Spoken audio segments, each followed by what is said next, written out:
Episode 2. யாதுமாகி நின்றாய். விபாகரன் பேசத் தொடங்கினான். அவன் பேசிய ஒவ்வொரு வார்த்தைகளும் சுசித்ராவின் மனதில் அமிலத்தை ஊற்றியதாகவே இருந்தது. வேறு எதுவும் அவளை இப்படி தீயாக பற்றி எரிக்க முடியாது.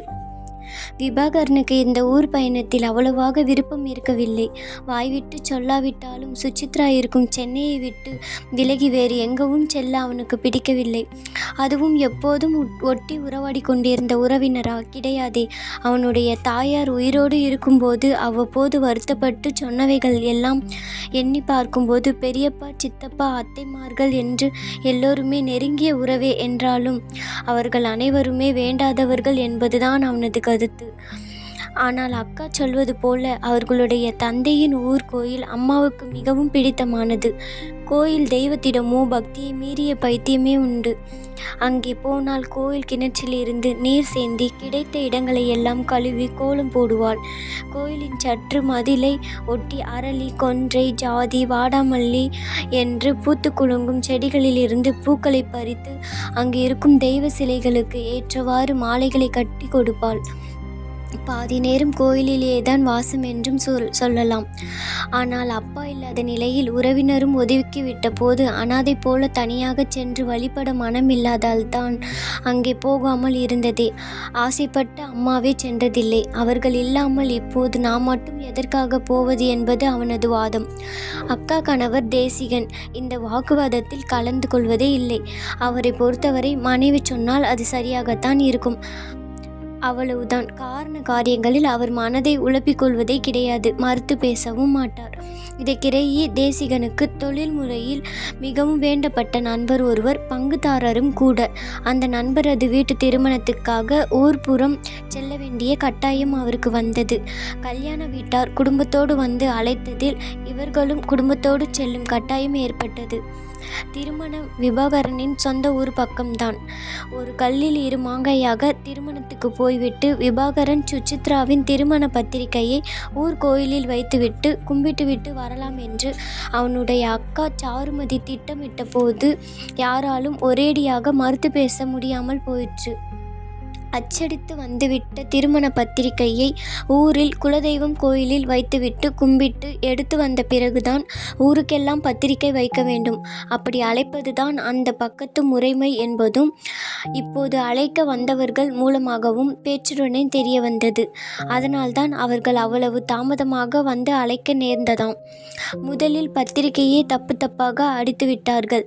பெண் பெயர் இருக்க வேண்டிய இடத்தில் மாப்பிள்ளை பெயரும், அவர் பெயர் இருக்க வேண்டிய இடத்தில் பெண் பெயரையும் அடித்து கொண்டு விட்டார்கள். மாற்றி கம்போஸ் பண்ணி கொண்டதில் கடவுள் துணையே இல்லை. ஒருவாறு எல்லாம் திருத்தி பத்திரிகை அடித்து கொண்டு வந்தபோது திருமணத்துக்கு 10 நாட்கள் தான் இருந்தது. யாருடன் சண்டை போடுவது? நேர விரயம்தானே. நேரே கோயிலுக்கு போய் பத்திரிகையை கொடுத்து கும்பிட்டு விட்டு காரிலேயே கிளம்பி விட்டோம். பிழைப்பு நடக்கிற இடத்து மனிதர்கள் மிக முக்கியம் அல்லவா? இன்னும் 4 நாட்களில் கல்யாணம். நல்ல வேலையாக பணத்தை கொடுத்து விட்டால் திருமணத்தை நல்லபடியாக நடத்தி தர இப்போது நல்ல நிறுவனங்கள் இருக்கின்றன. தெரிந்த ஒருவரிடம் பொறுப்பை ஒப்படைத்து விட்டோம். இனிமேல் திருமணத்தன்று பெண் மாப்பிள்ளையோடு போனால் போதும். திருமணம் முடிந்து மறுநாள் உணவு வரை தயார் பண்ணி கையில் தந்து விடுகிறார்கள். எங்கே குறை என்று பூத கண்ணாடியை வைத்து தேடுகிறவர்கள் கூட அவர்களை தான் திட்ட முடியும், எங்களை அல்ல. கூட சேர்ந்து சிரித்த போதும் சாருமதியின் ஊர் ஜபம் வலுத்தது. அதற்கேற்ப மருமகள் சுசித்ராவுடைய பெற்றோரும் சொந்த ஊருக்கு போய் அவர்களது குலதெய்வத்துக்கு திருமண பத்திரிகையை கொடுத்துவிட்டு வந்துவிடவே சாருமதியின் பிடிவாதம் அதிகமாயிற்று. விபாகரனது சொந்த ஊர், அவனுடைய மூதாதைகள் வாழ்ந்த அவனுடைய உறவின் முறை பங்காளிகள் இப்போது வசிக்கும் ஊர் கோயிலுக்கு போயே தீர வேண்டும் என்று அதிலேயே நின்றாள். தந்தை இறந்ததிலிருந்து தானே முடிவெடுத்து செயல்படுத்தி பழக்கமுள்ளவள் சாருமதி. கணவரும் அவளுக்கு ஒத்து ஊதுகிறவராகவே அமைந்தது. அதே தன்மையை வலியுறுத்தி நிலைக்கச் செய்துவிட்டது. ஆனால் சாருமதியின் இந்த பிடிவாதத்தை ஊக்கியது வேறு என்பதுதான் அப்போது யாருக்கும் தெரியாமல் போயிற்று. சுமார் 20 ஆண்டுகளுக்கு மேலாக அந்த ஊர் பக்கமே சாருமதி, விபாகரன் மட்டுமல்ல, அவர்களுடைய தாயார் கூட சென்றதில்லை. அப்படி இருக்கும்போது புதிதாக எதற்கு இந்த பழக்கம் என்று விபாகரன் மீண்டும் மீண்டும் சொல்லி பார்த்தான். எவ்வளவோ காலமாக அவர்களோடு தொடர்பே இல்லாமல் தானே இருந்திருக்கிறோம், இப்போது மட்டும் எதற்காக இந்த உறவு என்று எரிச்சல் பட்டான். ஆனால் அவனது ஆட்சேபங்கள் எல்லாம் சாருமதியின் பிடிவாதத்தை மேலும் உறுதிப்படுத்துவதாகவே அமைந்து போயின. அக்காவுக்கும் தம்பிக்கும் இடையே பலத்த வாக்குவாதம் என்கிற அளவுக்கு வந்தபோதும் சாருமதி இதில் விட்டு கொடுப்பதாக இல்லை. எங்கள் திருமணம்தான் எந்த பக்கத்திலும் சொந்த பந்தம் யாரும் இல்லாமல் எப்படியோ நடந்தது. அப்போது அம்மா மிகவும் வருத்தப்பட்டாள். இப்போது பையனின் திருமணம் தானே, செலவுக்கு பணம் எதுவும் கேட்டுவிட மாட்டோம் என்ற தைரியத்தில் நம் குடும்பத்து பெரியவர்கள் வந்தாலும் வரலாம் இல்லையா? நான் இவ்வளவு சொல்வது அதற்காகவும் தான் விபா. ஏதோ நம்ம அம்மா ஆசைப்பட்டது. உன் திருமணத்திலாவது நடக்கட்டுமே என்று எனக்கு ஆசை என்று சாருமதி சொன்னபோது அதற்கு மேல் அவன் அவ்வளவாக மறுக்கவில்லை. ஏனென்றால் தாயின் கை சளைத்த போது அந்த தாய்க்கு தாயாகி குடும்பத்தை தாங்கி நின்றவள் அவள்தான். விபாகரனின் படிப்பு, வளர்ச்சி எல்லாமே அவளது உழைப்பும் திட்டமும் தான். தன் சொந்த சுகம் பற்றி நினைக்காத திட்டங்கள்.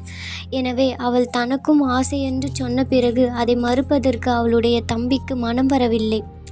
ஆனால் ஒரு நிபந்தனை மட்டும் வைத்தான். அங்கே போங்கள், கூப்பிடுங்கள், ஆனால் வாருங்கள் வாருங்கள் என்று கட்டாயம் செய்யக்கூடாது. யாரையும் உருகி கெஞ்சி அழைக்கக்கூடாது. பத்திரிகை வைக்க கோயிலுக்கு வந்தோம், அப்படியே உங்களுக்கும் தருகிறோம், முடிந்தவரை வாருங்கள் என்பதோடு நிறுத்தி கொள்ள வேண்டும். அதற்கு மேல் கெஞ்சுவதனால் அவர்களை கூப்பிடவே வேண்டாம். என்ன சம்மதமா என்று கேட்டான். சாருமதி யோசனையாக பார்க்கவும் அவள் பேச வாயெடுக்கும் முன் நம் அம்மாவையே இத்தனை ஆண்டுகள் ஒதுக்கி வைத்தார்கள். அக்கா, ஒரு ஆட்களுக்கு வக்காலத்து வாங்கும் முன் அதை யோசி. அம்மா வருத்தப்பட மாட்டார்கள் என்கிறாய், ஆனால் அந்த வருத்தத்தின் காரணமே அவர்கள்தானே. அதை நினைத்தாலே மனது கொதிக்கிறது தெரியுமா என்றான் தம்பி.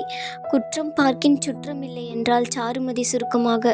நம்மீது குற்றமில்லாத போது நம்மை சுற்றமில்லை என்று போனவர்களை பற்றி பேசுகிறாய் என்பது உனக்கு கொஞ்சமாவது நினைவிருக்கிறதா அக்கா என்று கேட்டான் தம்பி.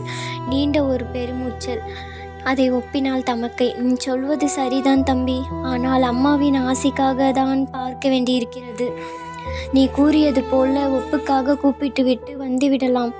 வந்தால் வரட்டும், அவ்வளவுதான். ஆனால் கோயிலுக்கு பத்திரிகை வைக்கும்போது அம்மனோடு நம் அம்மா அப்பா வழி முன்னோர்களையும் சேர்த்து நினைத்து வேண்டிக் கொள்வோம். அவர்களது ஆசை இருந்தால் கூட போதும் என்று முடித்தாள். அப்படி நினைத்துதான் சாருமதி, அவளுடைய கணவர், பிள்ளைகள் பவித்ரா, நிர்மலும் கூடவே விவாகரனும் கிளம்பி சென்றார்கள். ஆனால் அந்த ஆசையை கேட்கும் வாய்ப்பு தான் அவர்களுக்கு கிடைக்கவே இல்லை.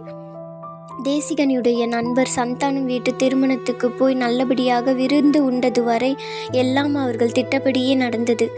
அதற்கு பிறகு எல்லாமே மாறிவிட்டது. மாலை வரவேற்புக்கு இருந்துவிட்டு செல்லும்படி திருமண வீட்டார் மிகவும் வற்புறுத்தினார்கள்.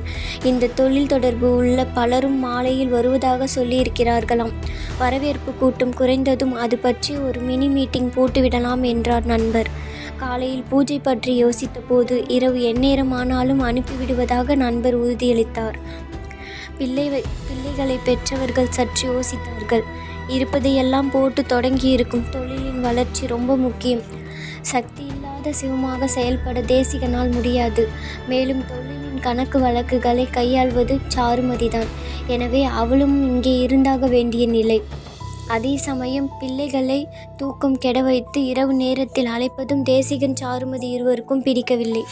எனவே பவித்ராவையும் நிர்மலையும் அழைத்து கொண்டு விபாகரன் திருச்செந்தூரில் அவர்கள் தங்குவதற்காக அறைகள் முன்பதிவு செய்திருந்த ஹோட்டலுக்கு காரில் முதலில் போய்விடுவது, மீட்டிங் முடிந்த பிறகு ஒரு டாக்ஸியோ பஸ்ஸோ பிடித்து தேசிகன் தம்பதி திருச்செந்தூர் செல்வது என்று முடிவு செய்தார்கள். அவர்களாக டாக்ஸி, பஸ் என்றெல்லாம் அலைய வேண்டாம் என்றார் சந்தானம், தேசிகனுடைய நண்பர்.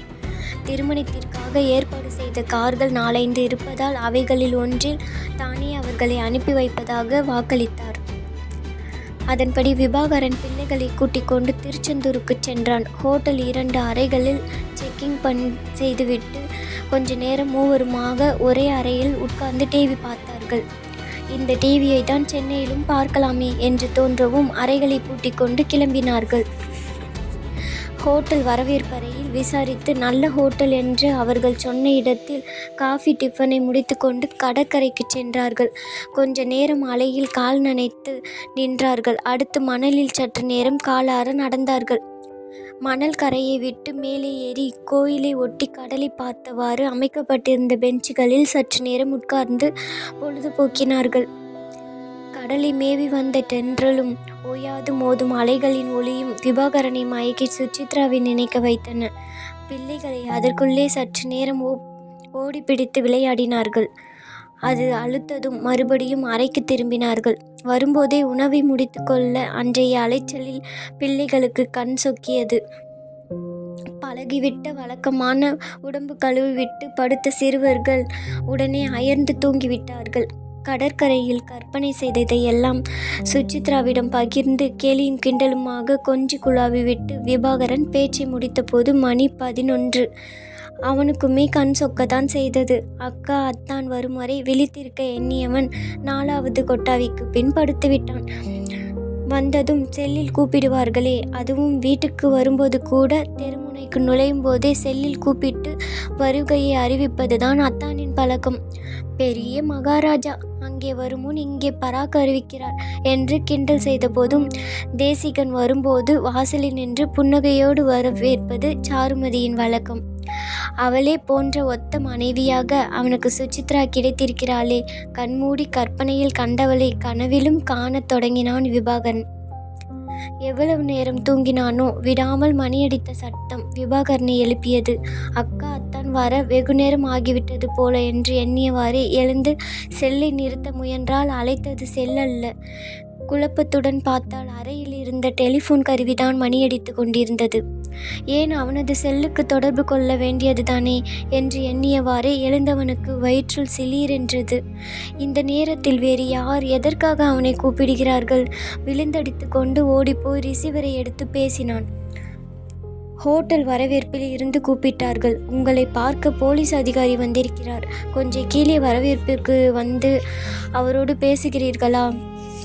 சின்ன பிள்ளைகளை எழுப்ப வேண்டாம் என்று தான் கதவை சாத்தி கொண்டு வந்தாலும் இங்கே ஆபத்து எதுவும் கிடையாது. வருகிறீர்களா? ஒருவேளை அவர்கள் விழித்து கொண்டு தேடினால் விவரம் சொல்வதற்கு நான் வேண்டுமானால் யாரையாவது அனுப்பி வெளியே நிற்கச் சொல்லட்டுமா? குரலில் ஏன் இந்த கனிவு? அவர் அக்கறை காட்டி பேச பேச விபாகரனுக்கு வயிறு கலங்கியது. கதவை இழுத்து சாத்தி கொண்டு வரவேற்பு பகுதிக்கு விரைந்து சென்றான். அங்கே நின்று பேசிக்கொண்டிருந்த போலீஸ் அதிகாரி அவனை கண்டதும் முன்னோக்கி வந்தார். அவனை கையை பற்றி, சாரி, உங்களிடம் ஒரு துயரமான விவரம் சொல்ல வேண்டியிருக்கிறது என்று தொடங்கினார். அதற்கு பிறகு இப்போது வரை இடைவிடாத ஒரு பயங்கர கனவை தொடர்ந்து கண்டு கொண்டிருக்கும் உணர்வுதான் விபாகரனுக்கு. என்ன முயன்றும் இடையில் விழித்து எழுந்து அப்பா கனவுதான் என்று நிம்மதி அடைய முடியாத நீண்ட கனவு. இன்ஸ்பெக்டர் சொன்ன தகவலின்படி தொழில் பெற்று முடிந்ததும் தேசிகனுடைய நண்பர் கொடுத்த வாக்குப்படி காரோட்டியோடு ஒரு காரை கொடுத்து தேசிகன் தம்பதியினர் அனுப்பி வைத்தார். ஆனால் பாதி வழிக்கு மேல் தாண்டியிருந்த போது முழுக்க தண்ணி போட்டுவிட்டு ஒரு டிரைவர் ஓட்டி வந்த சரக்கு லாரி தவறாகவும் வேகமாகவும் வந்து பலமாக மோதிவிட்டது. மோதியதில் அந்த போலீஸ் அதிகாரியிலேயே அந்த இளைஞனின் முகத்தை பார்த்து சொல்ல முடியவில்லை. ஒருவருமே பிழைக்கவில்லை.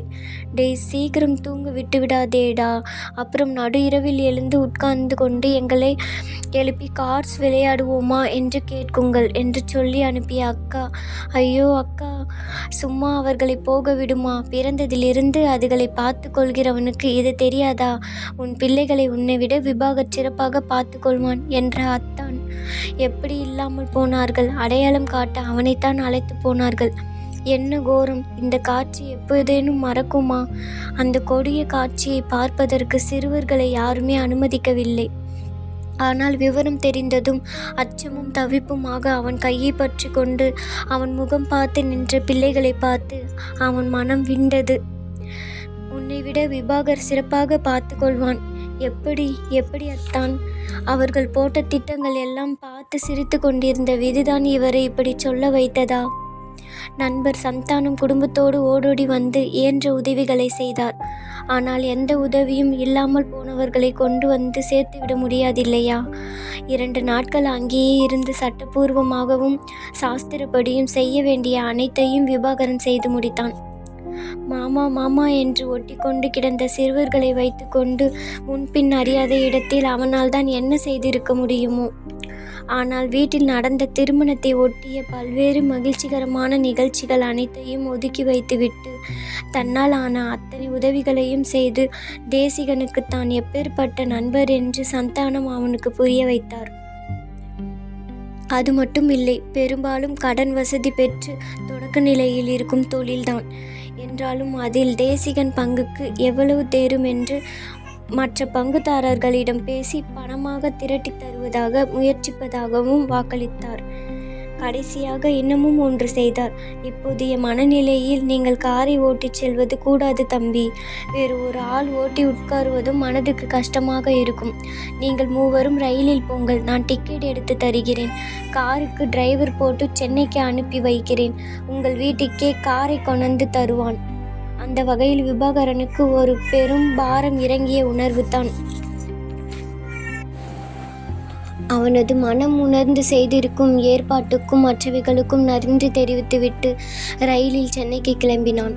சந்தானம் 3 படுக்கைச் சீட்களை பதிவு செய்திருந்த போதும் விபாகரனின் இரு புறத்திலும் ஒட்டி கொண்டு உட்கார்ந்திருந்த பவித்ரா நிர்மல் இருவரும் அப்படியே காலை மடக்கி படுத்தார்களே தவிர அவனை விட்டு விலகி போக மறுத்துவிட்டார்கள். தாய்மாமனுடைய மடியிலேயே தலை வைத்து அப்படியே உறங்கவும் செய்தார்கள். இருவரின் தலையையும் தோளையும் வருடியபடி அப்படியே உறங்கவும் செய்தார்கள். இருவரின் தலையையும் தோளையும் வருடியபடி உட்கார்ந்து இரவை கழித்த போது சந்தானத்தை இன்னும் ஒரு தரம் நன்றியோடு நினைத்தான் அவன். இருக்கும் ஒரே உறவை ஒட்டி கொண்டு கிடக்கும் இவர்களை விட்டு காரோட்டுவதில் அவனால் எப்படி கவனம் செலுத்த முடியும்? பயண நெடுகிலும் விபாகரனின் மனதில் ஏதேதோ யோசனைகள். அவனது சிந்தனையில் நடுநயமாக வந்து நின்றவள் சுசித்ரா. அவனது அருகாமைக்காக அவனது மனம் துடித்தது. இன்றைய நிலையில் அவள் சற்றேனும் ஆறுதல் தரக்கூடியவள் அவள் மட்டும்தான். ஆனால் இரவெல்லாம் விழித்திருந்து பலவிதமாகவும் ஆராய்ந்து அவன் எடுத்த முடிவை நேரடியாக சுசித்ராவிடம் தெரிவிப்பதற்கு விபாகரனுக்கு விருப்பம் இல்லை. அதற்காகவே அவளது செல்போனை விடுத்து அந்த வீட்டின் பொது உபயோகத்தில் இருந்த லேண்ட்லைனுக்கு ஃபோன் செய்தான். ரொம்ப பக்கத்தில் அந்த அறையில் சுசித்ரா இருந்தாள். தவிர பெரும்பாலும் அந்த தொடர்பை பயன்படுத்துவது வீட்டு பெரியவர்கள்தான். ஆனால் அதையும் சுசித்ராவே எடுக்கவும் வேறு வழியின்றி அவளிடமே விஷயத்தை சொல்ல நேர்ந்தது. சொல்லி முடிப்பதற்குள் ரொம்பவே சிரமப்பட்டு போனான் அவன். ஊருக்கு போயிருந்த போது சில மோசமான சம்பவங்கள் நடந்துவிட்டன. இதற்கு மேல் இந்த திருமணம் நடப்பது சரியாகாது. அதனால் திருமண ஏற்பாடுகளை நிறுத்திவிடும்படி உன் பெற்றோரிடம் சொல். இதற்கு மேல் பேசுவதற்கு ஒன்றுமில்லை என்றவன் அதை மெய்ப்பிப்பவன் போல அவனது செல் ஸ்விட்ச் ஆஃப் செய்துவிட்டான். இந்த வார்த்தைகள் அவளுக்கு அமிலம் இல்லாமல் வேறு என்ன?